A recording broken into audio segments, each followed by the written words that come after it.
Bem, amigos do Quinto Elemento, estamos de volta aqui em Lisboa para mais um Já Economia. E hoje a produção arrumou um lugar maneiro, e maneiro mesmo, que ainda você, mas no amor. Tem um spa aqui, eu até achei que fosse ganhar um spa, enquanto os caras estivessem aqui montando o equipamento, que geralmente eles levam algo em torno de 2 horas e meia para fazer um negócio que demoraria 10 minutos. Mas é a nossa produção, né? Aí já conhece como a turma é. Mas aqui é o seguinte, estamos no Palácio Ludovice, que é um lugar maneiríssimo no coração de Lisboa. Ele fica entre o Príncipe Real, tá, o Bairro Alto e o Chiado. E tem uma vista que é maravilhosa para o Miradouro de São Pedro da Alcântara. De Alcântara, perdão. E aqui se chama Palácio Ludovice, adivinha por quê? Sim, óbvio, né? Morou João Frederico Ludovice, que era um arquiteto alemão e que se mudou para Portugal e se tornou nada mais nada menos que o arquiteto, meu caro, mor do reino de Dom João V. E esse cara foi realmente conhecidíssimo aqui na história de Portugal, porque ele foi empreendedor, foi um cara visionário, ele foi o mestre aí do Palácio Nacional de Mafra, que é um patrimônio mundial da... Bom, aí né, já sabe, da Unesco. Mas tudo bem, o fato é que o palácio realmente era especial e sobreviveu ao grande terremoto de Lisboa, que foi em 1755, graças a uma técnica de construção que foi inovadora. Então a história desse lugar é muito maneira. E é por essa razão que esse edifício, não só esse, né, mas também o que ele construiu, é considerado de interesse nacional e está sempre sob supervisão do Palácio Português. Enfim, meu caro, a verdade é que, ainda por cima, os caras construíram e também fazem, aliás, desde 1945, virou o Solar do Vinho do Porto, que tem uma lojazinha aberta aqui para o público tomar vinho, fazem uns vinhozinhos aqui, não é jabá, é real, porque eu também comprei os vinhozinhos e vou levar para tomar uma cana. E aqui, finalmente também funciona hoje um hotel que tem mais ou menos uns 60 quartos e tem o spa que eu espero ganhar, viu, produção? Uma massagenzinha, mas é um spa chique, que é o spa da Caudalie. Mas dizendo isso, vamos então, meu caro, aos abraços para a gente começar o nosso Já Economia. Queria deixar aquele abraço, comente, já falei, sempre leio o que vocês escrevem, comentem muito para dar engajamento, é importante para a gente. Nós não cobramos curso, não vendemos curso, não pedimos Pix, nem achamos que nós somos mais inteligentes que ninguém. Por isso, é importante para a gente que você engaje, mande para os seus amigos e comente. Mas eu vou deixar aquele abraço especial, primeiro para a Patrícia de Vila Nova, para a Cris Calisto, que sempre comenta as coisas da gente, me dá bronca no Twitter, comenta aqui no vídeo. Cris, um grande abraço para você. Juliana Solari, para Mirtz também, né? E todo mundo de Pouso Alegre, para o Eleonardo, João Carlos do Rio Claro, Júlio Goulart, Adilson Cabral, lá de São Paulo, de onde eu saí passei alguns anos da minha vida e tenho a minha casa ainda lá. Saudades de São Paulo, meus amigos da panela, né? Até a gravação do Quinto Elemento, que nós só nos falamos por vídeo no último ano, um ano e pouco. E também o produtor, né? Sabe que eu tô com saudade de você. Beijo pra você. Bom, Adilson Cabral de São Paulo, Aldenônio de Roraima, Amém, José de Paula, Anderson de João Pessoa, Ângela de Capão da Canoa e beijo para Carol de Franca. Bem-vindo também, meu querido amigo Alexandre, Fábio Pedra, Guruda lá do Rio de Janeiro, e a Regina. Você sabe, Regina, aquele abraço especial para você. Especialíssimo pelo seu último comentário. Isabela Carvalho, Jonas de Santa Maria, e obrigado aí pela dica também, todos vocês, e a Cátia do Rio de Janeiro. Marília de Porto Alegre, sempre presente, Nazareno de São José, e obrigado pela audiência também, Ana Paula Roberta, do meu Rio de Janeiro, onde eu nasci. Um abraço para Miriam de São Paulo, Valisson de Macapá, Varlene de Contagem e Wellington de Cambará. E agora, meu caro, chegou a hora de falar de economia, que a semana, como sempre, né, tem sido divertida. Não nos falta assunto do economia. Vocês não sabem o drama que é fazer essa pauta, o roteiro, mas eu quero começar falando sobre ele, o laranjão, Trump. Porque o Trump, ele quer o FMI e ele já está atuando para trocar peças-chave no FMI. Falaremos disso, da guerra informacional que a China está fazendo para gerar uma crise financeira nos Estados Unidos. E com apoio, claro, da mídia e dos liberais. E falaremos do túnel que pode mudar completamente as forças de poder no mundo.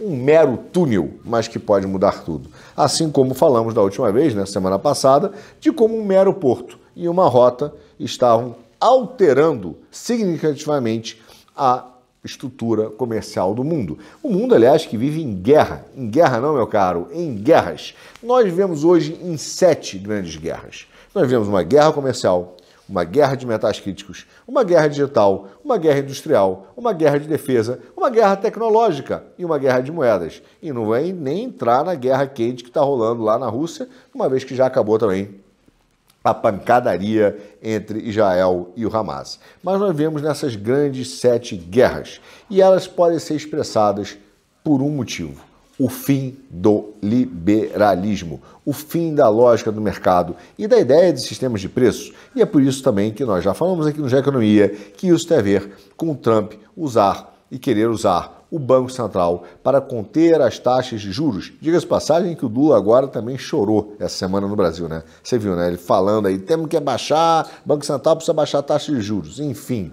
Mas para muitos, para os liberais, essa ideia da utilização da taxa de juros ou do Banco Central representaria o risco, né, da dominação orçamentária, uma situação em que a política monetária estaria agora subordinada às necessidades de financiamento do Estado e não mais à política de estabilidade de preços.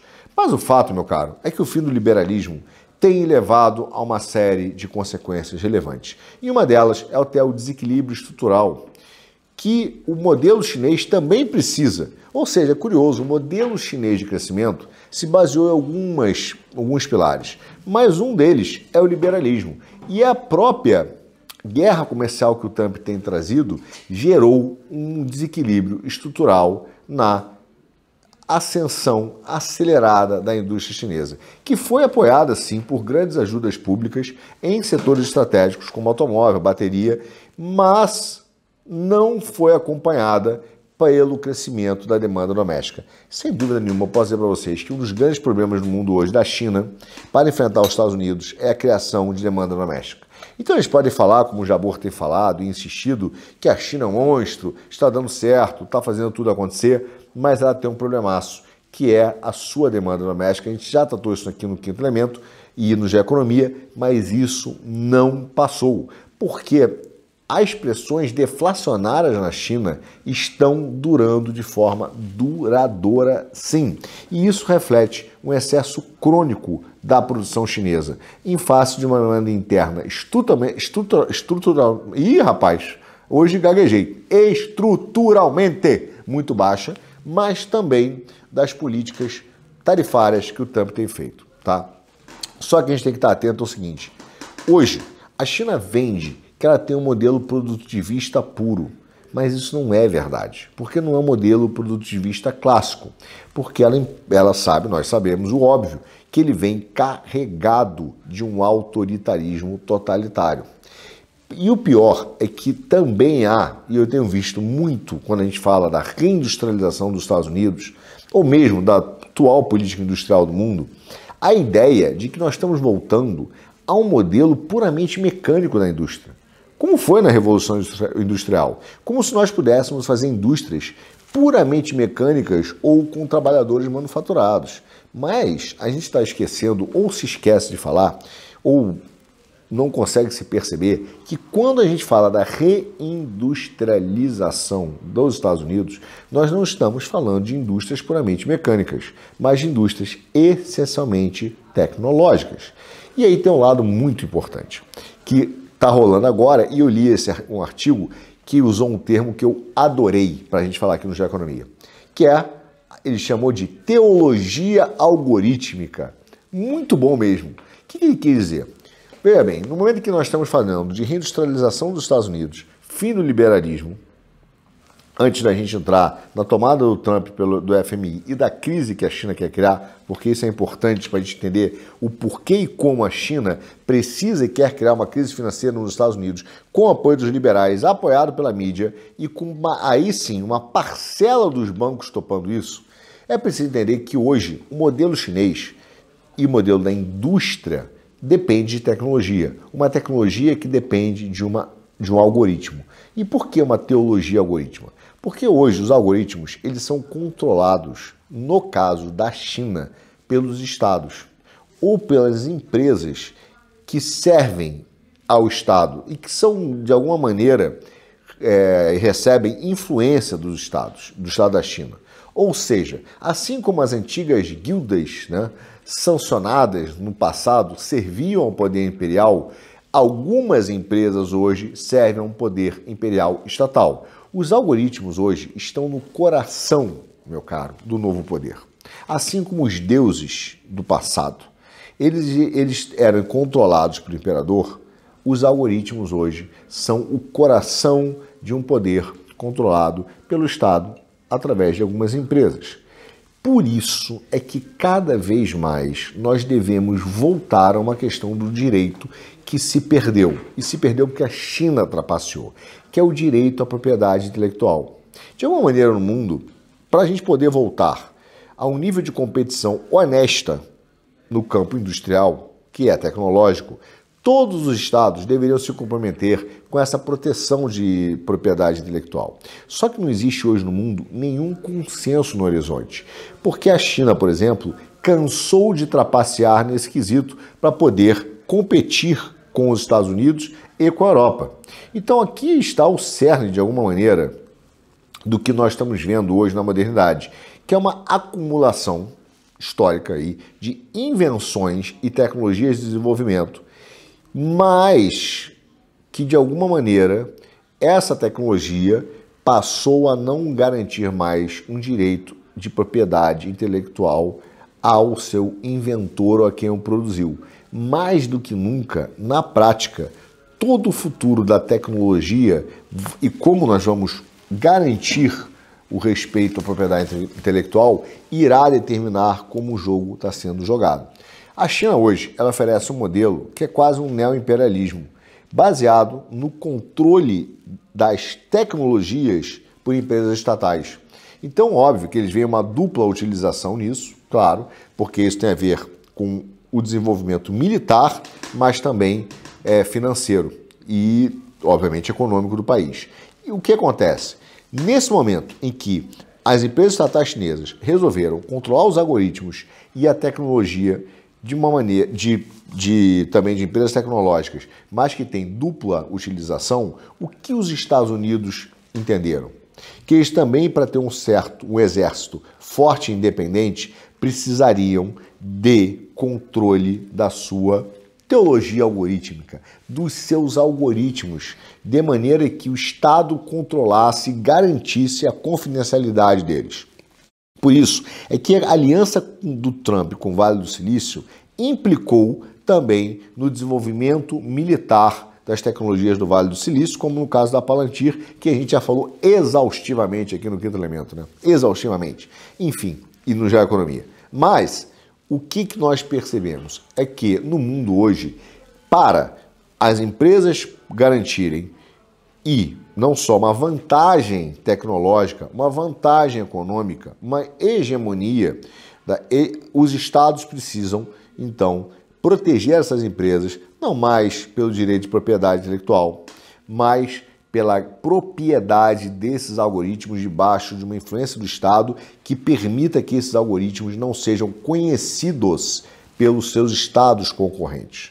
Ou seja, a necessidade de uma independência política, não do Estado, não você ser independente do Estado, mas o Estado ter uma independência política e econômica que garanta e que ele possa influenciar esses algoritmos que têm dupla utilização. Ou seja, todo esse modelo se baseia numa profunda desconfiança em relação aos países concorrentes ou que você se relaciona vendendo serviços. E isso, é claro, meu caro, abala os alicerces de todo o modelo civilizacional ocidental que foi criado a partir do direito de propriedade intelectual. De alguma maneira, a posse e o conhecimento desses algoritmos são absolutamente significativos para você poder garantir uma vantagem estratégica de longo prazo. E aí é curioso, por quê? Se esse modelo que foi criado do respeito à propriedade intelectual, ele cair, se ele entrar em colapso, qual o modelo que vai sobrar? E o modelo que sobraria é o modelo imperial da China, que seria, então, a única e incontestável alternativa no campo do controle da propriedade intelectual desses algoritmos. Ou seja, quando estamos falando de China, a gente está quase falando de Ásia, tá? Porque a Ásia hoje segue, de alguma maneira, toda uma política que é desenvolvida pela China, muito embora ela queira competir, tá? Obviamente, com a China, dentro daqueles países que compõem a Ásia. Quando você fala de bloco, eles competem, mas seguindo regras e uma unidade civilizacional que é parte ocidental e parte chinesa. Se o Ocidente cai, o que sobra é a China. E, obviamente, a gente já falou da importância da Ásia para o mundo, que tem hoje 60% da população mundial e mais de 50% de todo o crescimento econômico global. É a maior região do mundo, meu caro. Só que as invenções hoje, mesmo lá, protegidas pelo direito de propriedade intelectual, não são óbvias e não são simples. Elas resultam de uma grande e complexa reação em cadeia de vários eventos que levam essa propriedade. Ela não sendo respeitada, o que sobra é a cópia e a utilização dessas tecnologias para produzir novas tecnologias. Um processo que, honestamente, já começou, meu caro, há muito tempo. Agora, veja, a China hoje aparentemente diz que entende o que está rolando, o que está tendo nesse jogo. E está buscando, na visão deles, uma vez que eles compreendem que, através até mesmo da política deles de cópia e de respeito às patentes, se criou um novo ambiente, eles precisam agora tentar desbancar tudo que o Ocidente criou para criar um novo modelo de desenvolvimento. Tá? Recentemente teve um ensaio, um periódico teórico que foi escrito na China pelo Partido Comunista Chinês. E ele se chamava, veja você, e por isso que eu quis usar o termo teológico nessa história, busque a verdade. Olha só, busque a verdade. E eles então, nesse paper, nesse ensaio, tentam repensar, refazer, tá? Todo o modelo, todo o processo de modernização que foi feito no Ocidente. Ou seja, no Ocidente, nós pensamos a modernização de forma muito tradicional e de alguma maneira ela foi vista quase como um processo histórico, às vezes até darwinista, o que é um erro de aproximação, né, de abordagem, mas ele foi visto quase como um processo histórico extremamente complexo, que é a ideia de modernização. A China inverte essa lógica e nesse paper mostra que ela busca criar uma fórmula racional que justifique a evolução. O objetivo da China, então, nesse processo é responder quase que a 3 perguntas, tá? Ou responder talvez não a 3, uma pergunta fundamental, sintetizando isso, que é: como esse modelo chinês pode então se encaixar em um grande sistema moderno sem que mudanças significativas, seja no campo político, econômico ou científico, comprometa o sistema político chinês. A ideia que está expressa é a necessidade de explorar o papel do Estado na orientação do capital, na regulamentação de monopólios, na prevenção de riscos, na promoção da inovação, estabelecendo um sistema complexo de governança econômica, política e científica que seja mais eficiente e racional do que o atual e que não comprometa o sistema chinês. Só que os outros países, por exemplo, como a Rússia, não necessariamente abordam esse problema da mesma forma. Aliás, a Rússia tem uma visão muito neoczarista da modernidade.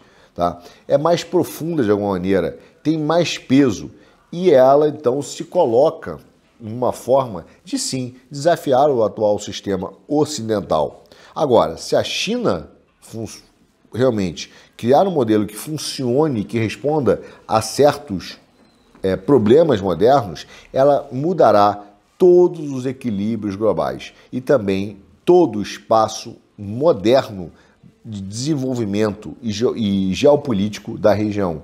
E aí você pode perguntar: Arthur, tá bom, mas o que isso tem a ver de teológico na história? E esse é um dado interessante. Veja, isso é um termo que eu vou voltar a ele, mas a religião, de alguma maneira, em cada estado, ela atua dependendo e depende de que cada estado conceda acesso à sua teologia central, conceda acesso à forma doutrinária que ela funciona. Da mesma maneira, isso acontece com os algoritmos. Ou seja, se o Ocidente, por exemplo, determinar que não vai mais trabalhar com o modelo de propriedade intelectual, o que sobrará? Sobrará uma China que poderá copiar ainda mais os algoritmos centrais de todas as empresas ocidentais, o que aumentará a sua eficiência. Ou seja, a aceitação do modelo chinês de utilização algorítmica poderá representar uma mudança na forma como nós hoje produzimos e gerimos o mundo. Por isso que eu sempre disse que a forma de governança que está sendo discutida hoje, quem faz as regras, é mais importante do que a batalha em si. A verdadeira batalha é a batalha sobre quem faz as regras. Quer ver um exemplo prático do que aconteceu? TikTok nos Estados Unidos. O TikTok era, e corretamente percebido, pelo presidente Trump, como uma das empresas mais perigosas do ponto de vista de segurança nacional para os Estados Unidos, porque ele é capaz de formar e induzir pensamento e comportamento. Só que quando ele forçou a China a sair do TikTok, ele teve que aceitar que o controle do algoritmo ainda continuasse chinês. Apesar da China não estar mais no TikTok, ser dona dele, o controle daquele algoritmo ainda é o algoritmo chinês, que os Estados Unidos aceitaram não ter pleno acesso. Eles tiraram a China da empresa, o chinês da empresa, para garantir que o acesso ao mercado americano fosse controlado.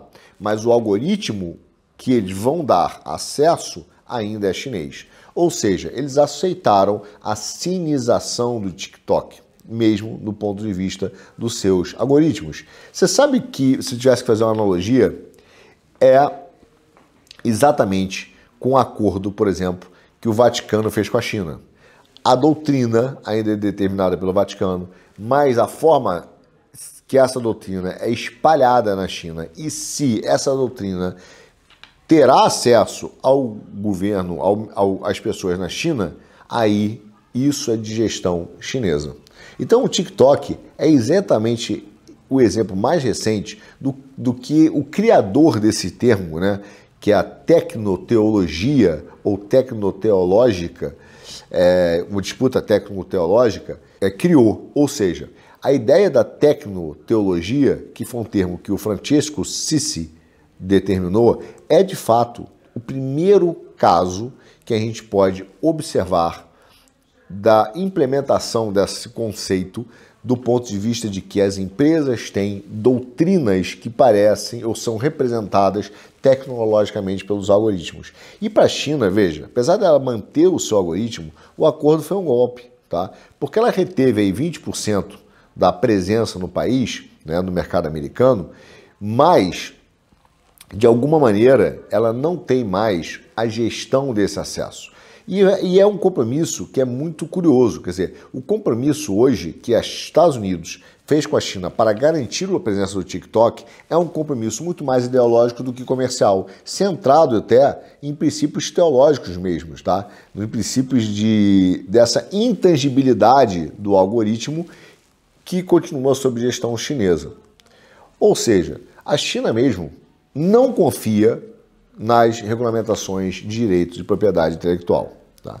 Isso não é novo. Se você olhar o que aconteceu em 2009, os Estados Unidos fizeram isso, só que do outro lado. Eles tiveram uma disputa muito semelhante em relação ao Google, onde a China exigiu que o Google abrisse todo o seu cofre tecnológico e trouxesse os códigos-fontes para dentro da China se quisesse acessar o mercado chinês. Obviamente o Google se recusou, temendo que os chineses roubassem a tecnologia algorítmica, então essa quase doutrina teológica ou tecnoteológica, e então eles não entraram na China. E o acordo de TikTok é muito parecido. Aliás, o Francesco Sessi conta que esse acordo é até muito parecido com o que a Santa Sé firmou em relação à China, né? No que tange a nomeação dos bispos. O Papa mantém, então, o controle do código-mãe, que é a tecnologia central, ou a teologia cristã, mas a China, ela é responsável por gerenciar e a distribuição desse código-fonte, digamos assim, no seu território. Então a China poderia e pode simplesmente bloquear o acesso doméstico ao código-fonte católico, a Bíblia, ao mesmo tempo, né, que faz o gerenciamento de milhões e milhões de pessoas. Só que hoje na China você tem milhões de católicos, centenas, né, de milhões aí de católicos chineses interessadíssimos no cristianismo como religião. E se você tira a teologia dele, né, aquilo vira um vazio ideológico, que vai acabar sendo preenchido, de alguma maneira, por outras religiões, na visão da China, que poderia ser um risco de preenchimento de religiões ainda mais insidiosas e até mesmo incontroláveis, com muito mais risco para o sistema do que o próprio cristianismo representa do ponto de vista chinês. Ou seja, é melhor ter um acesso controlado do seu mercado do que não ter nenhum acesso e se sujeitar a qualquer tipo de espécie de ideia que possa entrar no seu país. Então a China hoje, de certa maneira, reconhece que já existe, na visão deles, tá, um grupo religiosos, grupos de cristãos na China que já se viciaram na religião cristã. Da mesma forma que eles viciaram os americanos dentro de uma visão dogmática do seu algoritmo do TikTok. Então, você não consegue simplesmente expulsar mais 100% do TikTok, porque o algoritmo é chinês. Os Estados Unidos preferem administrar um problema do que expulsá-lo de vez, da mesma maneira que os Estados Unidos, a China o faz em relação, por exemplo, ao cristianismo. Entende? E tudo isso porque nós optamos hoje em dia por não foi uma opção natural, mas a própria China começou uma política de industrialização e domínio de meios de ação no mundo. E os Estados Unidos precisaram voltar para políticas produtivistas. Tá? Políticas produtivistas que estão fundadas na tecnologia e, portanto, não são mecânicas como nós ou algumas pessoas simplesmente tratam essa questão. E é por isso que esse domínio dos algoritmos é muito importante e é uma nova forma, sim, de batalha. Entendeu? Se você pegar, por exemplo, o que o Trump preferiu fazer, óbvio que ele entende os algoritmos e óbvio que ele entende a questão industrial. Mas é difícil você não aceitar que os próprios carros elétricos, por exemplo, dependem de tecnologia considerada ou chamada tecnologia verde, mas depende desse tipo de tecnologia. E ele, mesmo assim, resolveu entrar, e os Estados Unidos entraram, para garantir a sua tecnologia e o acesso ao seu mercado em uma guerra de preços, por exemplo, no setor automotivo. Ou seja, essa batalha que a gente está falando industrial é uma batalha que é profundamente tecnológica. E isso é fundamental para a gente entender, porque ela é tecnológica não só de hardware, mas de controle de algoritmos e de softwares. E esses softwares não são softwares que nós estamos acostumados, mas são algoritmos em que os estados cada vez mais querem, por questão de segurança nacional, mantê-lo sob o seu controle. Por isso que o pacto do Vale do Silício, mesmo que seja feito com empresas privadas e o governo do americano, é um pacto que se parece muito com um pacto feito entre a China e as suas empresas estatais. Só que, para os Estados Unidos, ele utiliza as empresas do Vale do Silício, que são privadas, seus empresários, como aliados estratégicos dentro dessa briga. Mas há uma batalha filosófica maior e mais importante que também se traça nos bastidores hoje. Qual é? De um lado, uma economia formada por serviços financeiros, por uma lógica de mercado, a lógica liberal, que acabou, mas que montou uma estrutura em Nova York, tá, de sistemas de preços e de negociação em alta frequência, onde a alta velocidade da negociação produz informações imediatas nas telas de negociação, né? Como a gente viu nos home brokers, nas telas de preço, mas que medem margem de lucro das companhias em milissegundos. O valor dessas empresas é sempre abstrato e comparativo e relativo. Então dependem do sistema de preços de mercado, que está basicamente ligado a uma projeção trimestral, a um movimento muito de curto prazo. Isso é uma estrutura que foi montada pelo sistema rentista do mercado financeiro. Ou seja, a estrutura da economia americana foi montada nos últimos anos a partir de uma abstração de sistemas de valuation e de preços. Do outro lado, a China optou por um outro modelo de governança. Se você olhar o que acontece em Xangai, no Peru, nós temos um megaporto, ou seja, é aço e concreto, guindastres, como se fossem aí girafas colossais, né, jogando containers com navios à espera, criando uma nova artéria comercial que se estende hoje em direção também à Ásia. Ou seja, essa aposta multibilionária da China em cima de um porto não está preocupada com relatórios trimestrais de curto prazo. Os caras estão planejando o longo prazo, estão reescrevendo uma geografia que assegura recursos para gerações e imprime a presença da nação mesmo, do país, na terra ou geograficamente no estado que é soberano na América Latina. Então eles colocam influência e domínio chinês de um estado dentro de um outro estado. Isso aconteceu também com os fundos soberanos. O Brasil, por exemplo, foi comprado pelos fundos soberanos árabes e tem sido comprado pelos fundos soberanos chineses, que então impõem a sua presença. Esses são dois cenários, são duas paisagens extremamente diferentes, são duas filosofias de poder concorrentes que nós vemos hoje. De um lado, os contadores americanos, a turma dos mestres de finanças, né, dos cálculos, obcecados pela liquidez, pela mitigação de riscos e pela gratificação imediata de retornos de curto prazo.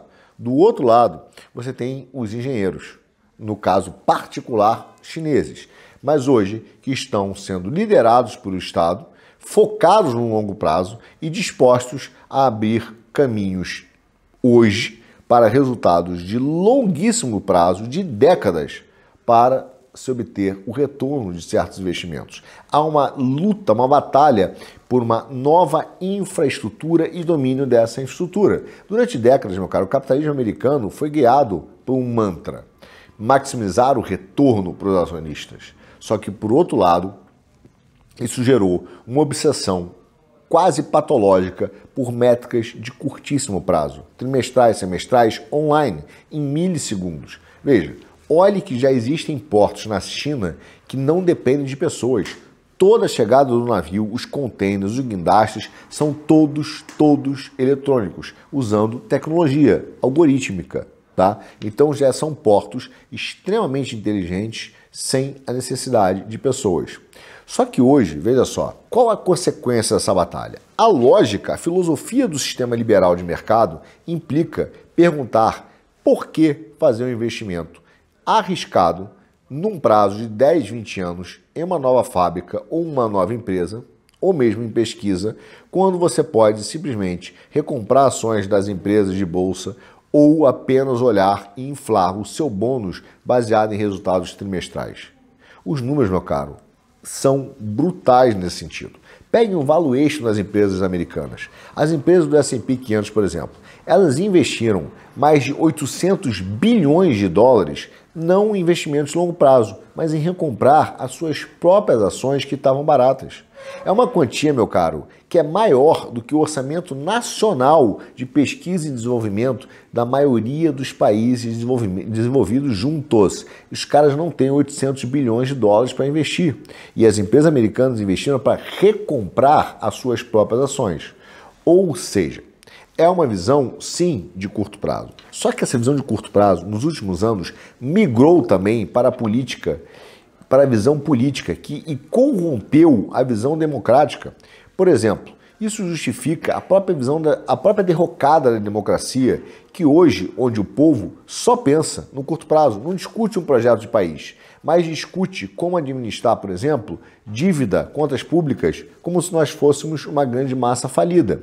Veja o que acontece na Argentina. O Milei tem vários problemas na política econômica, sim, Mas o maior problema do Milei é que ele teve que assumir um país e trocar toda a sua política econômica, só que o povo espera um resultado de curto prazo, como se fossem balanços trimestrais da empresa. E isso gera uma abstração ou até mesmo uma aberração econômica. Por quê? Porque para o povo, para o cara médio, ele não consegue entender. Pega um maquinista, por exemplo, um maquinista de Ohio, trabalhou 30 anos naquela empresa como maquinista.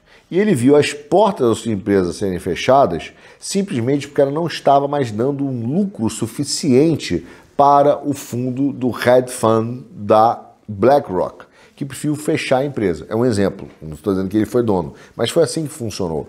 Ou seja, o cara hoje não tinha mais, não serve para aquela determinada economia de serviços financeiros, porque ele é apenas um número de uma planilha que compara EBITDA ao longo de toda uma estrutura de mercado globalista, entendeu? Ou seja, lucro, para maximizar o preço da ação.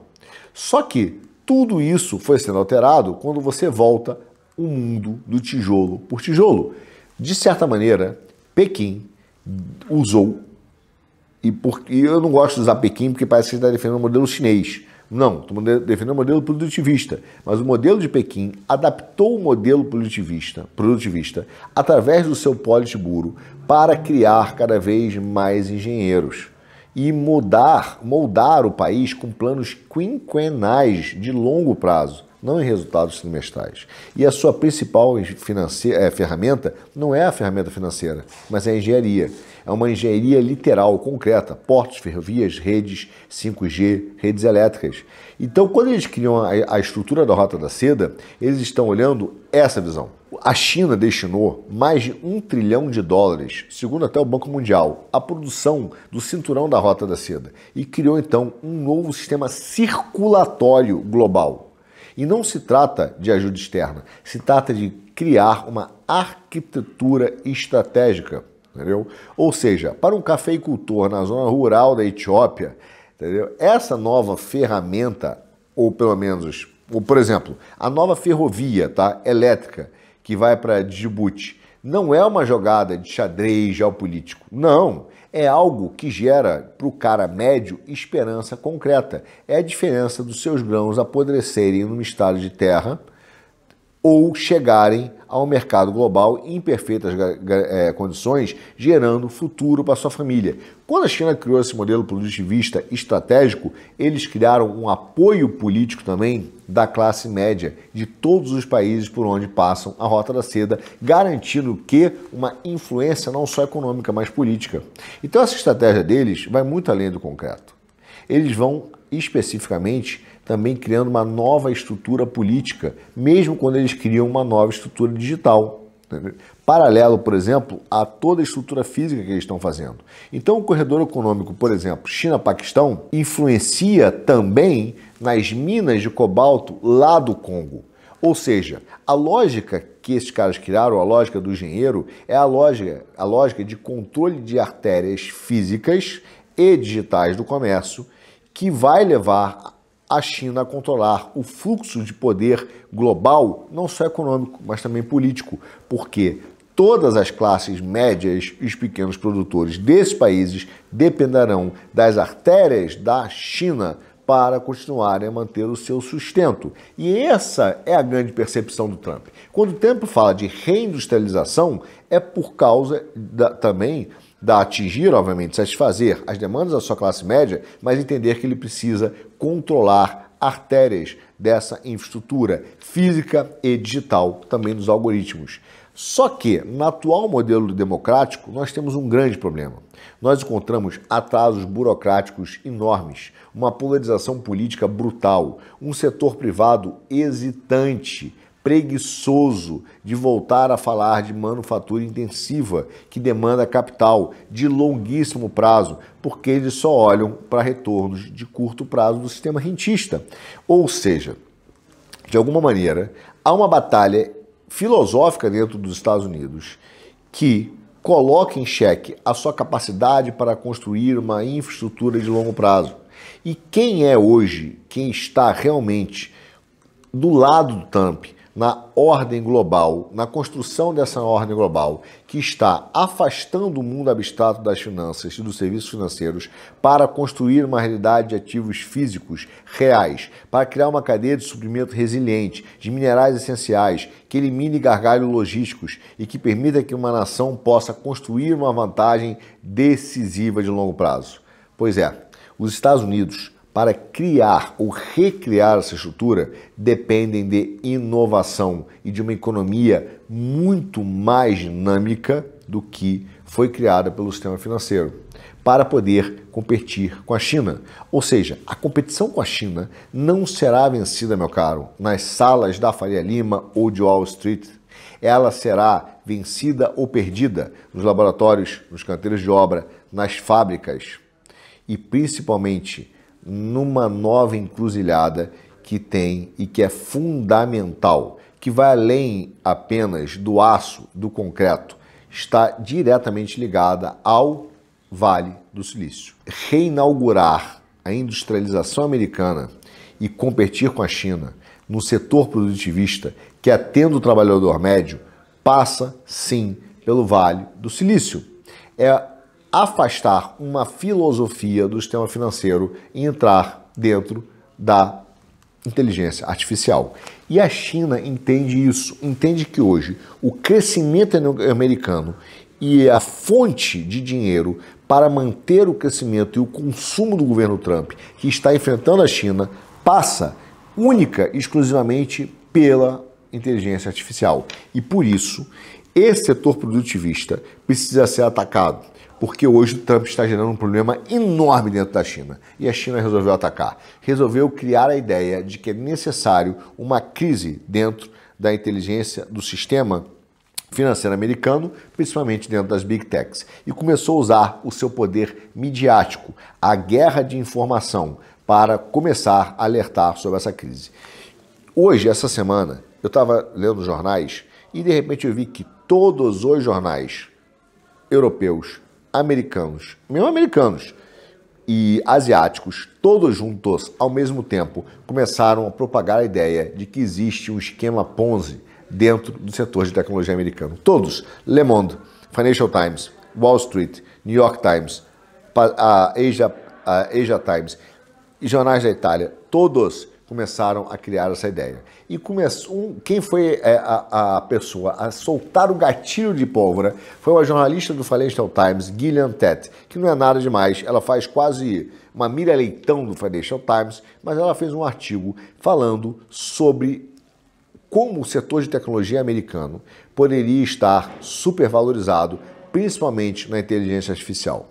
E isso repercutiu uma reportagem feita dentro do Financial Times sobre os investimentos cruzados entre a OpenAI, a Anthropic, a xAI do Musk e a Nvidia e Nvidia e todas as outras empresas que estavam, então, diretamente ligadas à inteligência artificial. Porque todas essas empresas juntas hoje, elas valem mais de $1 trilhão.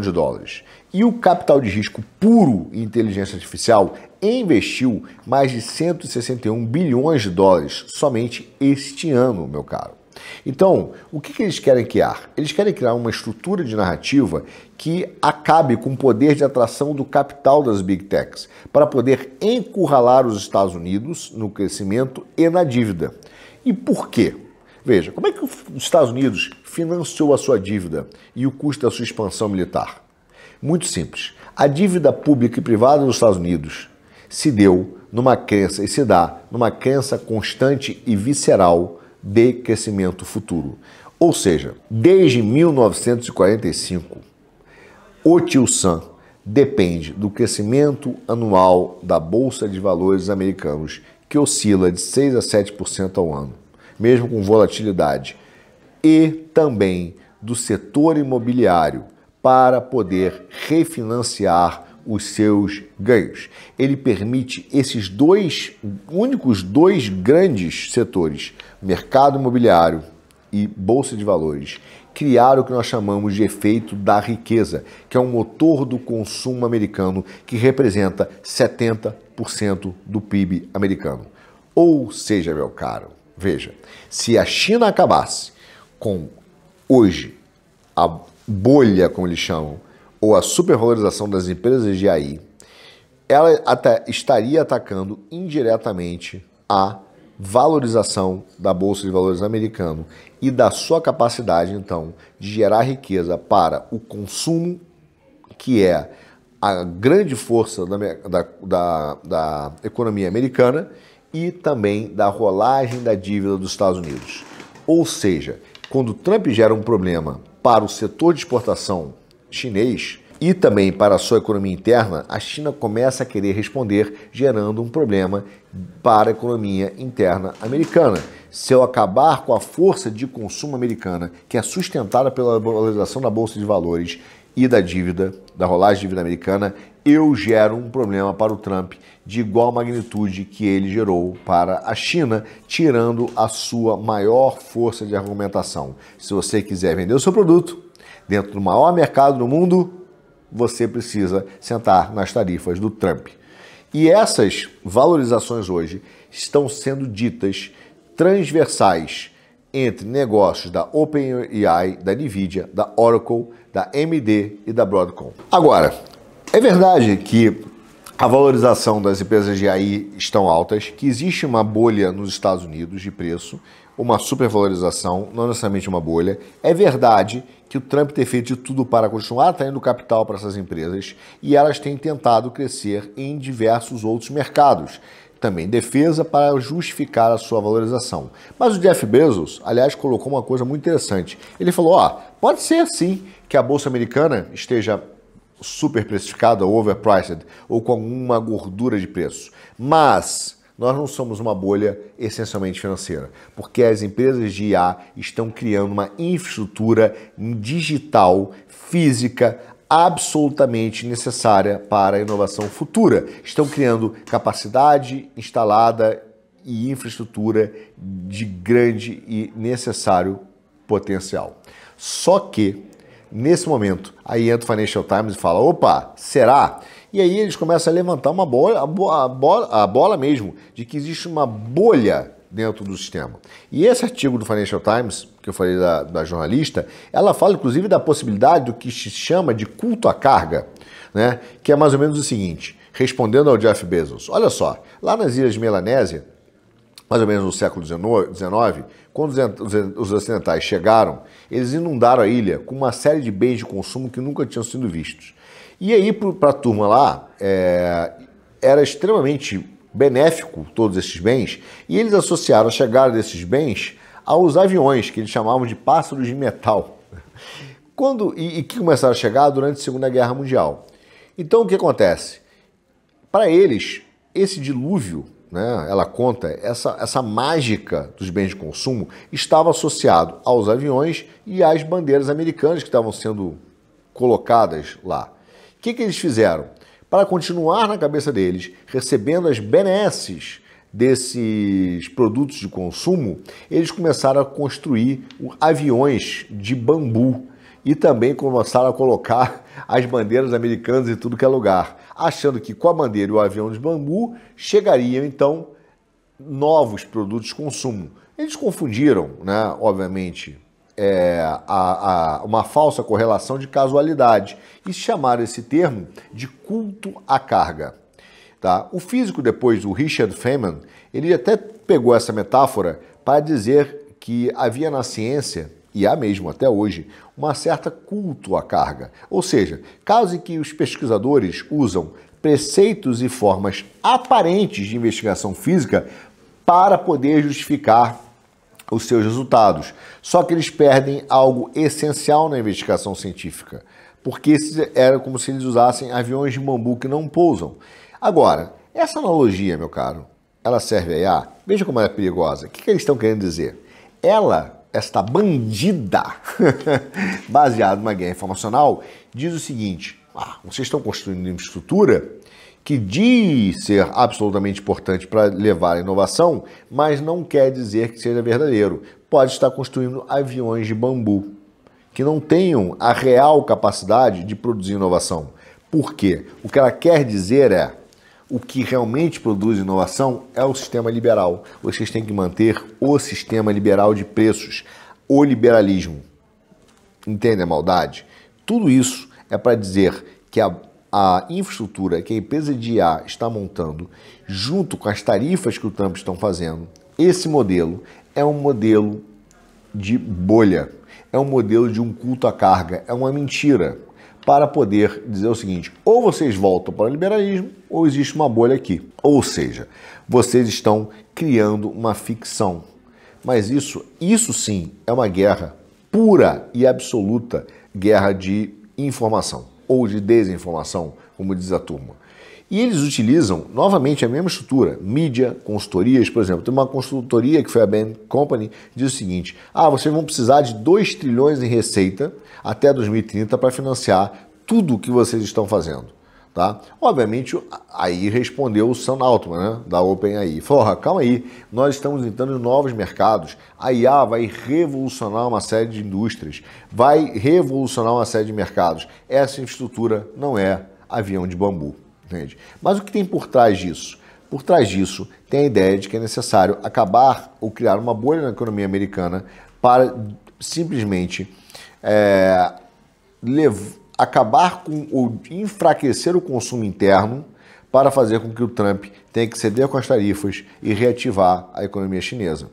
Toda essa mídia que foi criada ao mesmo tempo é uma história para gerar uma crise enorme dentro do sistema americano. Entende? Ou seja, é para criar a ideia de que existe um risco de uma infraestrutura industrial gigante, sistêmica, que está criando uma grande bolha inútil dentro do mercado americano para assustar investidores, produzir uma desestabilização financeira, uma queda do preço de mercado e, dessa maneira, gerar um problema econômico para o Trump, porque a base do sistema do governo do Trump hoje é o Vale do Silício. Óbvio. E, através do Vale do Silício, ele está produzindo um sistema que é competidor das atividades bancárias, mas também produzindo ativos militares e, por outra maneira, também criando, então, a condição econômica que o consumo está sendo maior do que esperado e sustentando a economia americana. Veja, hoje a OpenAI, ela vale 500 bilhões de dólares. Ano passado, ela valia 157 bi. Realmente a valorização é brutal, ela quase triplicou de preço, né? Aí vem quem? O Banco da Inglaterra, porque também é um banco central, ligado aos monopólios internacionais, e diz: veja, talvez venha uma correção muito grande nessas empresas de IA. Elas não podem valer tudo isso. Claro que pode haver um exagero, pode haver um otimismo infundado, pode sim estar um otimismo exagerado em relação ao potencial de IA, mas dizer que a partir daí que a infraestrutura que ela está criando não é necessariamente boa, é no fundo querer criar o estolho de uma bolha financeira para mudar a criação de uma infraestrutura digital relevante e robusta. E eles comparam essa bolha da IA, esses jornais, com o que houve o estouro da bolha da internet, que, de certa maneira, não é altamente diferente, porque, de alguma maneira, todas as empresas daquela época eram empresas que iam utilizar a internet para criar os seus modelos de negócio, sendo que a internet é a própria infraestrutura. Agora veja, a bolha da internet não significou que a internet fosse passageira.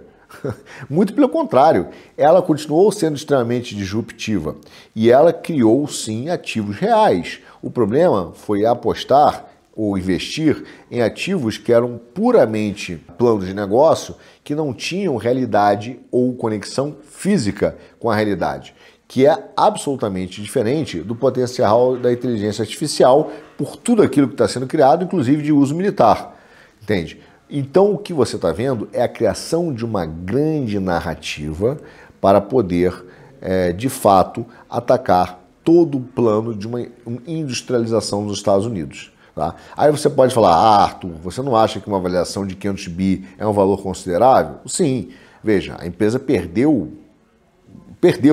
O Sam Altman deu prejuízo da ordem de quase 8 bilhões no primeiro semestre desse ano. Só que aí ele fez um acordo com a NVIDIA e, de uma forma, um investiu no outro, começou a comprar chips e um fez um financiamento circular entre eles, e isso garantiu né, uma valorização do preço de ação ainda mais alto. Você pode estar dizendo que, como com tantas perdas, a empresa pode valer tudo isso. Mas o fato, até porque não é só a OpenAI com a NVIDIA, se você olhar as 4 grandes empresas americanas, que é a Meta, a Alphabet, a Microsoft e a Amazon, todas elas estão investindo, realmente, não entre elas, mas estão investindo o equivalente ao PIB de Portugal em infraestrutura. Então você não está falando de investimentos segmentados ou entre eles de alavancagem. Não, você está falando de investimento futuro de uma indústria que é maior do que o PIB de Portugal em investimentos de infraestrutura.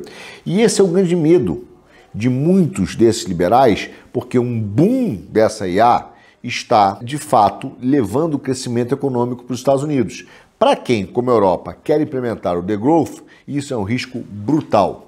E os membros das elites financeiras voaram para usar o FMI e dizer, através do FMI, que havia um frenesi de construção de infraestrutura nos Estados Unidos. E eles foram, então, para o norte da Virgínia, é uma matéria que também saiu no Financial Times, muito interessante, contando que eles estavam no beco dos data centers. Sim, porque ali foi o maior, é o símbolo, a Virgínia hoje, do maior, ou do investimento em tecnologia de IA, que alimentou o mercado de ações.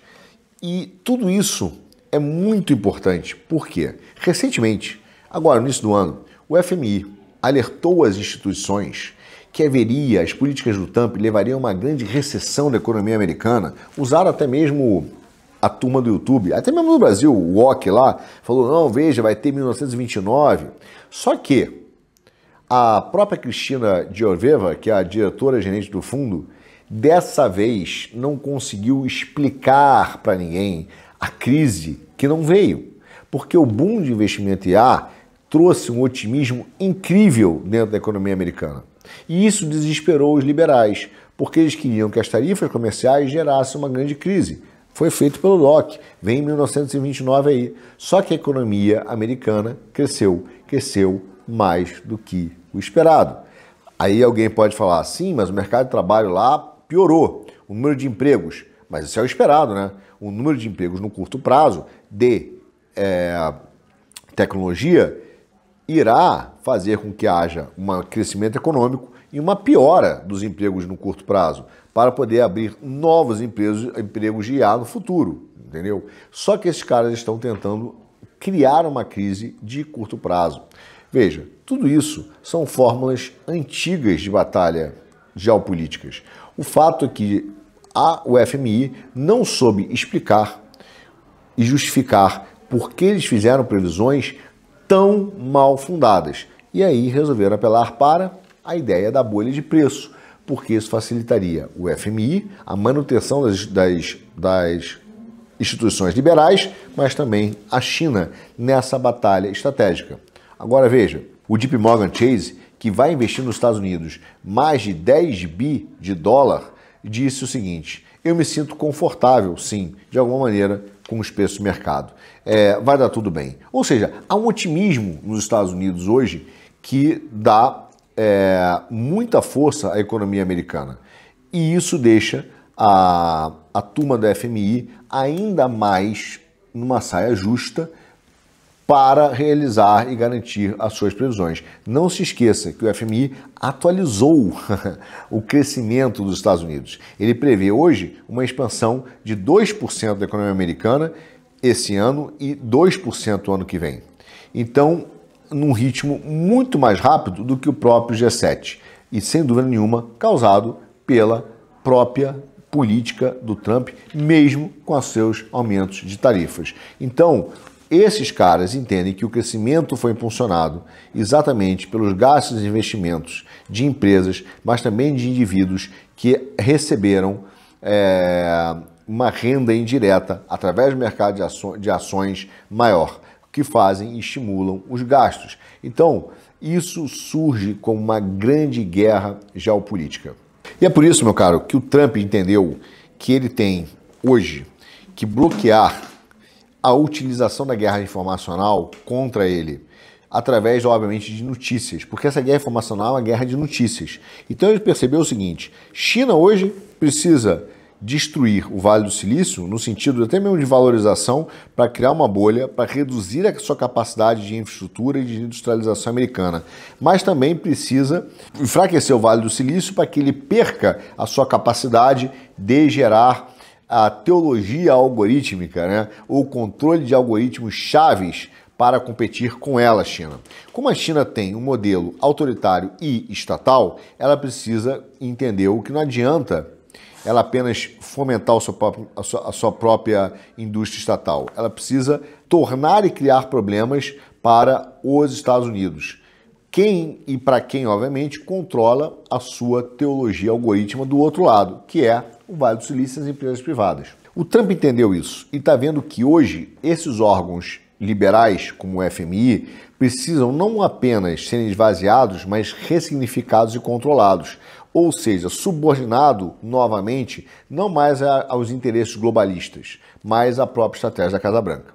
E por isso que o Trump, então, resolveu, essa semana, influenciar na agenda dessas instituições financeiras. Veja, Dan Katz acaba de ser nomeado o segundo em comando no FMI. E é um cara diretamente ligado ao Trump. E ele resolveu, então, cancelar e trocar o financiamento às políticas verdes, reativando o financiamento de combustíveis fósseis. O FMI e o Banco Mundial, né, têm as suas reuniões anuais em outubro e acontece geralmente aí no início de outubro. Esse ano foi no dia 13 a 18 de outubro e foi em Washington. Veja, o Trump, então, resolveu partir para o controle dessas instituições. Aquelas instituições que não são relevantes e só servem para criar essas pautas ambientais ou essas pautas comportamentais, o Trump esvaziou, retirou os Estados Unidos do Acordo Climático, retirou da Unesco, que inveja do Trump, e retirou da Organização Mundial de Saúde. E, inteligentemente, está paralisando o funcionamento da Organização Mundial do Comércio. Como? Recusando a nomear funcionários chaves para postos chaves. Se você pega o projeto 2025, que foi elaborado pela Heritage Foundation, a ideia deles era realmente sair do FMI e sair do Banco Mundial. Só que o Scott Bessent anunciou que queria reorientar essas instituições, porque os Estados Unidos é o maior acionista delas. Para quê? Para garantir a cooperação monetária e a estabilidade financeira de acordo com a visão do Trump, para garantir a influência americana. Então ele falou, parem de criar pautas ambientais, parem de criar pautas woke.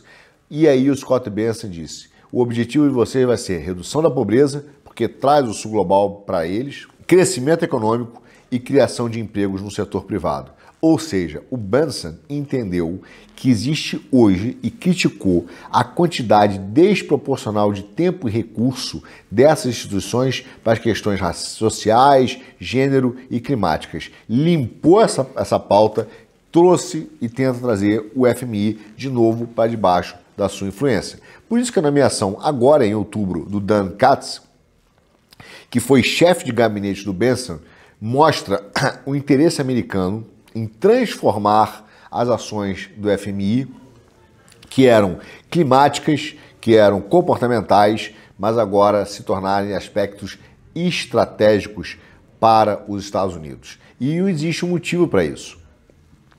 Para garantir o domínio e ressignificação dessas instituições e, ao mesmo tempo, tirá-las do alcance e do interesse chinês. E isso tem funcionado. Pega o discurso de Kristalina, acho que é Kristalina, né? Georgieva, que era diretora-gerente búlgara do FMI. Ela não citou a palavra clima em nenhum dos seus discursos. Não citou a palavra clima no seu discurso, por exemplo, de 8 de outubro, que antecedeu essas reuniões clássicas do FMI. Isso foi importantíssimo. Pegue o mesmo discurso deles em abril de 2023. Eles colocaram o clima no centro de toda a ação do FMI. E ainda acrescentou que a instituição, né, teria se tornado um ator-chave nesse campo. E agora ela, por exemplo, sequer tocou na palavra clima. Segundo a Bloomberg, a FMI está se preparando, o FMI, né, para fundir essas unidades de clima e gênero e dissolvê-las dentro da divisão de políticas de macro, finanças e estruturais do clima. O clima não é mais uma questão chave para o FMI. Isso se deu pela atuação direta do Bensen ali dentro. Para quê? Tirar, obviamente, o alcance do FMI da China. E voltou a instituição a combustíveis fósseis. Eles querem agora dedicar 45% do financiamento, que era antigamente, ao combate do aquecimento global. Eles querem mudar para voltar a investir em combustíveis fósseis, principalmente em gás. Ou seja, reordenar a priorização de investimentos em fontes de energia mais baratas para a população. E o Bensen disse isso abertamente em abril. E ainda acrescentou, abre aspas, na maioria dos casos isso significa investir em gás e outras formas de combustíveis fósseis. Em particular, isso tem sido talvez a forma de geopolítica mais inteligente do Trump. Trazer de volta, reordenar o FMI e o Banco Mundial, subordiná-los a assuntos estratégicos que permitam o fim do combate, né? Essa ideia do clima, o aquecimento global, que só interessa à China, e a forma como a China tem utilizado esses instrumentos para garantir a sua hegemonia. Então, de uma maneira inteligente, o Trump está buscando o Banco Mundial, a Associação Internacional de Desenvolvimento, o FMI, para usar o seu governo, para usar essas instituições, para tirá-las do alcance da China. O Dan Katz, ele coassinou, inclusive, uma coluna agora em abril de 2024, tá? E abertamente escreveu contra Pequim e apelou, veja só, para você entender a cabeça do Katz, as nações capitalistas e democráticas para parar de acreditar na ficção de que a China pode ser uma força responsável e produtiva em organizações internacionais como o Banco Mundial e o FMI. Ou seja, ele defendeu a marginalização da China e dos seus apoiadores dentro dessas instituições. A ideia é isso mesmo, alinhar os países europeus que concordam com a pauta do Trump de combustíveis fósseis para marginalizar a China e garantir que ela não vá ter influência nessas instituições. Outra parcela alinhada à China, de países como Macron, dizem que isso iria fazer com que a China criasse instituições concorrentes. Bom, meu caro, os Estados Unidos, então, esperam pegar as instituições de Bretton Woods e reformulá-las de acordo com a sua estratégia, como acabou de fazer, emprestando dinheiro para o Milei. O Banco Mundial, por exemplo, o Mundial, falou que aceleraria o apoio ao Milei, né? Facilitou o empréstimo de quase 4 bilhões, né, dos 12 bilhões de dólares prometidos, para que chegasse rapidamente ao cofre argentino, e ainda prometeu emprestar mais 20 bi.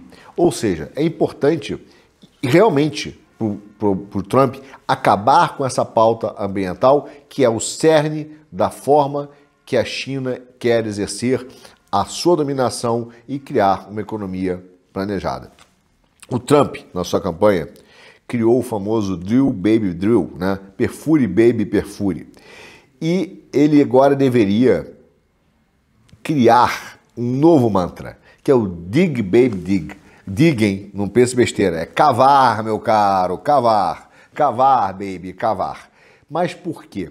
Porque ele está vendo a importância dos metais raros. Na Europa, por exemplo, alguns falam na criação de uma PEP de metais raros. Eu acho que isso é improvável, isso é o sonho da Europa, e a gente vai falar mais disso nos próximos alguns dias, para criar um novo cartel. Mas o Trump, ele vê Brasil, Índia e Vietnã, que são os 3 maiores detentores mundiais de terras raras. São 3, então não acho o Lula que é só ele, é o Vietnã, o Brasil e a Índia, tá? E esse cara, esse cara é o Trump, ele percebe a importância de começar a criar acordos bilaterais e depender menos de países instáveis, como o Congo, o Paquistão e até mesmo a Ucrânia. Então ele está criando fontes alternativas e estratégicas para criar uma forma de cooperação mineral que vai ser crucial para as terras raras, e isso significa aspectos militares e a garantia de crescimento das empresas de IA. Entende como está conectado? Se o Trump garante as suas reservas de terras raras, ele garante a manutenção da infraestrutura de IA, ele garante o crescimento econômico dos Estados Unidos, ele garante a valorização do mercado de ações, e isso faz com que o consumo continue alto, a força americana continue no ponto de consumo economicamente relevante e ele consiga rolar a sua dívida. A questão é muito mais estratégica do que parece. Por isso é que constantemente se fala do memorando de entendimento focado em terras raras entre Estados Unidos e Vietnã, entre Estados Unidos e Índia. E o embaixador americano no Brasil, que é o Michael McKinley, defendeu uma cooperação mais profunda entre Estados Unidos e Brasil para garantir uma cadeia de suprimentos que é vital aos Estados Unidos. Mas o Brasil não tem isso sozinho. E por isso é que o Trump exige e precisa que haja um rompimento da influência da República Popular da China, que tenta instrumentalizar as cadeias de valor críticos de terras raras no Brasil. Ou seja, a estratégia de terras raras do Brasil passa pelo Bennett, mas também pelo Rubio, porque passa exatamente também pelo seu sistema financeiro. Então, meu caro, a situação hoje do Brasil é estratégica, mas é crítica, porque o Trump entende o seguinte: não existe a possibilidade de você fazer um acordo comigo e manter a influência chinesa. Você vai ter que escolher um lado do Brasil. E é por isso que coloca o Supremo numa condição tão difícil de sair da Magnitsky. Porque não é só oferecer terras raras, é oferecer terras raras e expulsar a China. E isso passa pelo sistema jurídico, que hoje é de grande influência chinesa, que é de influência da pauta ambiental. Não adianta apenas oferecer as terras raras, é preciso acabar com a influência chinesa na região. É importante para o Trump, sim, e ele tem feito, negociar acessos aos mercados com Nova Delhi, Hanoi e Brasília. Novos mercados. Mas para quê? Para garantir a resiliência da sua cadeia de suprimentos. Só que isso, meu caro, passa necessariamente por uma questão de segurança nacional americana, que é muito mais relevante do que balança comercial de pagamentos. E é por isso que o sistema de preços não serve. Só que o sistema jurídico hoje brasileiro defende todos os interesses de pautas chinesas, como, por exemplo, a causa ambiental, como, por exemplo, o aborto, como, por exemplo, as causas woke. Tudo que interessa de maneira mais ampla à China e não aos Estados Unidos. E o seu sistema político hoje só defende pautas liberais. Um Tarcísio não interessa aos Estados Unidos, verdadeiramente. Interessa a China. O Lula não interessa aos Estados Unidos, interessa a China. Uma direita soberanista capaz de fazer acordos que garantam a soberania dos países e volte a fazer acordos que expulsem a China ou diminuam a influência chinesa é a pauta política que interessa aos Estados Unidos na sua segurança nacional. Então os Estados Unidos podem estar até atrasado nessa discussão. O Bennett pode ter chegado tarde por causa do governo Biden. Pode ser sim, eles sabem que eles têm uma capacidade de refino e infraestrutura muito menor que a China. Eles precisam quebrar esse monopólio, mas o Trump está dando o maior salto estratégico dos Estados Unidos, garantindo essa estrutura ou infraestrutura e áreas de influência, não só através da política, não só através da economia, mas principalmente através da geopolítica. E é por isso, meu caro, que talvez ele dê, nessas grandes jogadas que ele está fazendo, o maior salto estratégico dos Estados Unidos. E isso surgiu através de uma afirmação de Kirill Dmitriev, chefe do Fundo Soberano Rússia. Ele propôs ao Elon Musk e à The Boring Company, na sexta-feira última, que se construísse um túnel ferroviário submarino de 70 milhas, apelidado de Túnel Putin-Trump, que conecta a Rússia e o Alasca através do Estreito de Bering, com financiamento parcial de Moscou, para simbolizar a unidade e permitir a exploração conjunta de recursos naturais. Veja, esse é um movimento absolutamente brilhante e seguiu desse Twitter, dessa afirmação, de uma ligação na última quinta-feira entre o Putin e o Trump. E eles planejaram discutir sobre isso, resolvendo a questão da Rússia na Ucrânia, na sua próxima reunião. O secretário de Estado Marco Rubio e uma delegação russa, antes dessa futura cúpula que vai ver em Budapeste, já estão incluindo nas conversas com Trump esse assunto. Em tese, esse túnel iria custar, orçados inicialmente, 65 bilhões de dólares, mas poderia ser reduzido para um custo total de 8 bi de dólares e poderia ser construído em 8 anos apenas, usando a tecnologia do Musk, da The Boring Company. Embora a empresa ainda não tenha experiência nesse frio extremo da região, terremoto e falta de infraestrutura, o fato é que Musk poderia já começar a ter conversas secretas com Putin e Trump para desenvolver essa tecnologia do mesmo jeito que ele fez quando estava tentando garantir a compra de alumínio da Tesla, de um fornecedor que foi sancionado, que foi o Rusal, e que também fazia e permitiu o lançamento de alguns cosmonautas aí russos da SpaceX. Mas o fato, meu cara, é que se ele constrói esse túnel com valor de 8 bi em 8 anos, seria uma das jogadas mais estratégicas e brilhantes, porque daria aos Estados Unidos, como ele tem buscado, acesso a recursos naturais enormes da Rússia e da Ucrânia sobre agora domínio russo. Um golpe brutal na China, um golpe gigantesco na Europa. E seria uma reação russa ao que nós vimos no último Dia Economia. A questão das rotas que hoje estão sendo montadas dentro da Ásia Central, do Corredor do Meio e até mesmo do Canal do Ártico, que tenta contornar a Rússia, reduzindo a sua importância em termos de infraestrutura. Olha só, Rússia olha e fala, eu vou construa esse túnel de 8 bi em 8 anos, usando tecnologia americana, eu te dou acesso a todo o potencial de metais russos numa logística que vai direto aos Estados Unidos, para os Estados Unidos, estrategicamente relevante, garantindo para você tudo que você precisa de energia para montar a sua infraestrutura de ar. Essa infraestrutura que vai garantir o mercado de consumo americano, a rolagem da dívida americana, o crescimento econômico e também a criação de uma infraestrutura estratégica militar. Ou seja, de alguma maneira, a China entendeu. E aí a gente tem que saber, o que resta saber é se a China já sabia dessa intenção russa ou a Rússia resolveu declarar essa intenção a partir da clara construção desse canal do Corredor do Meio e também do Canal do Ártico para reagir a esse modelo de redução da sua infraestrutura, voltando então a ter uma importância estratégica ainda mais relevante. Ou seja, veja a posição da China.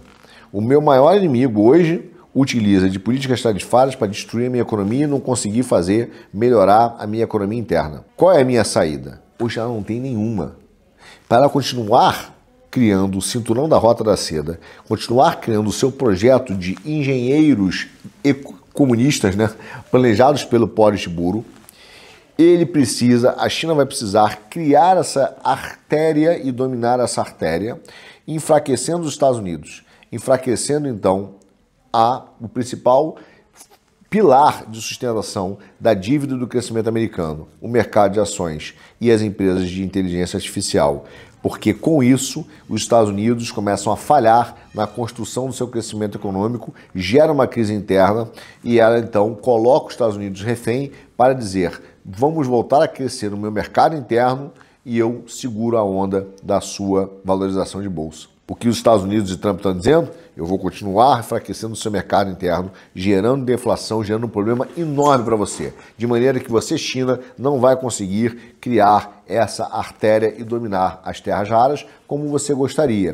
E eu, Trump, vou influenciar a América Latina, trazê-la de volta para o meu domínio, ao mesmo tempo que eu vou, então, te dar um tiro no seu pé, te meter outro chifre, além do chifre que eu meti no Afeganistão, que a gente falou do Paquistão, em relação ao porto, eu vou te meter um chifre maior ainda. Eu vou, talvez, criar um túnel com a Rússia, o túnel Putin-Trump. E esse túnel irá me dar acesso direto à Eurásia, diminuindo a importância da Europa, colocando a Europa ainda mais refém do Trump, metade dela referente aos Estados Unidos e a outra metade da Rússia. Veja, o que nós estamos vivendo, meu caro, é uma aula de reconstrução de uma infraestrutura, onde a China tentou usar e tenta usar da mídia, da guerra informacional, para estourar uma bolha americana e dizer que toda a infraestrutura que os Estados Unidos estão criando é falsa. E os Estados Unidos, ao mesmo tempo, expulsa a China da América Latina, da influência dela na América Latina, através da briga dos cartéis, dizendo que o Maduro é narcotraficante, o Petro é narcotraficante, que talvez até mesmo, né, o Lilinha, Paz e Amor, seja um narcotraficante, trazer a América Latina de novo à sua influência, garantir acesso aos metais russos e, de forma definitiva, segurar a valorização das empresas de inteligência artificial. Pois é, meu caro, quem vai ganhar esse cabo de guerra? Bom, você já sabe, será assunto para um dos nossos próximos Já Economia.